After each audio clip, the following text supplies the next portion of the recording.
Now, it's 9:03 and today has been called Walkout Wednesday, isn't it? It's the biggest day of industrial action in over a decade, with over 7 million children expected to miss lessons today.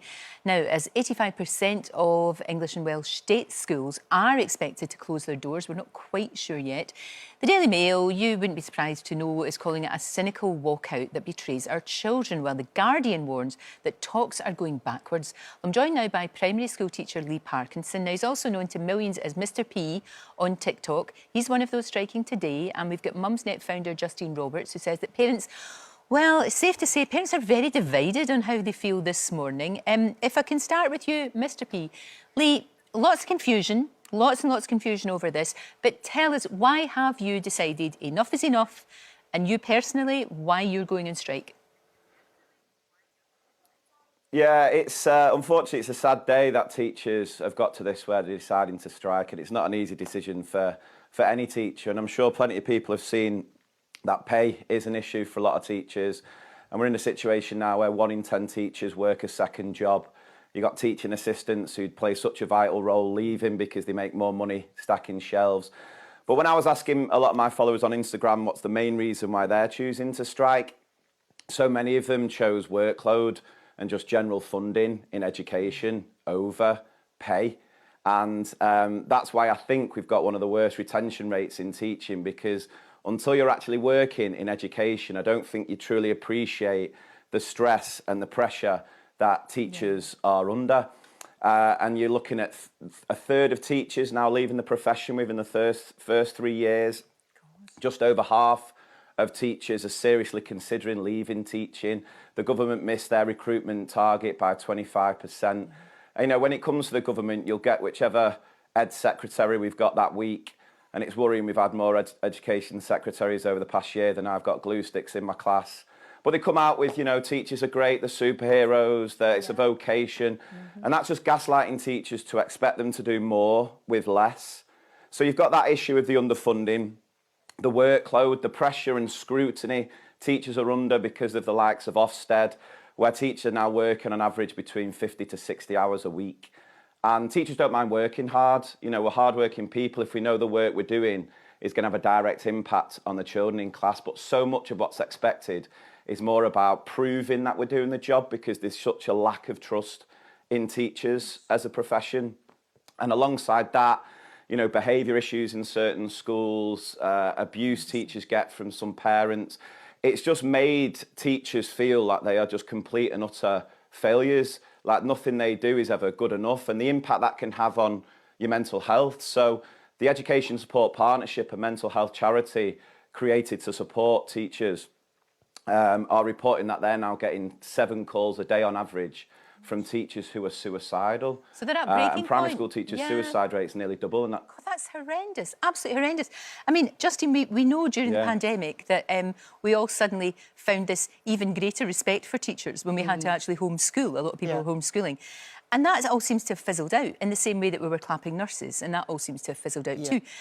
I think from your experience, obviously, with Mumsnet, are parents pretty divided over this, or would you say a lot of them, most of them, the majority, are behind the teachers?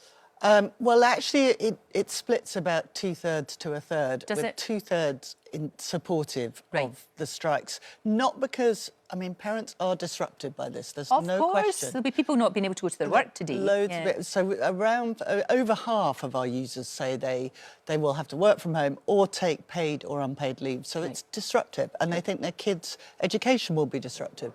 But what's more disruptive, I think, are the stories we've seen over the course of the last, really, especially over the course of the last 6 to 12 months, of many classes not having the specialist teachers they need, particularly at secondary level, in specialist subjects. So if your child is doing GCSEs, they're doing GCSE chemistry, and they're constantly having supply teachers because they can't recruit a chemistry teacher, that's much more disruptive than the odd day of strike. So I think there is quite a lot of sympathy for this underfunding argument. Now, if you look at the comments on the boards, it's not so much that there's great support for teachers getting a 12% pay rise. Everyone wants a 12% pay rise, and we all understand times are tough. But it's more about this chronic underfunding that is leading to systemic problems with kids and their education. And that's what parents are really worried about. No, absolutely. And I know, again, You know, Lee, there's huge support for you, but you know you always get the accusation levied at you, oh, come on, you stop at 4 o'clock and you've got 12 weeks holiday and all of that. And of course, you don't stop at 4 o'clock. It's not like that. I know, I can see in your wee face, but you know that's the argument that's always directed at teachers, isn't it? Yeah. It's just so frustrating because teaching should be the best job in the world.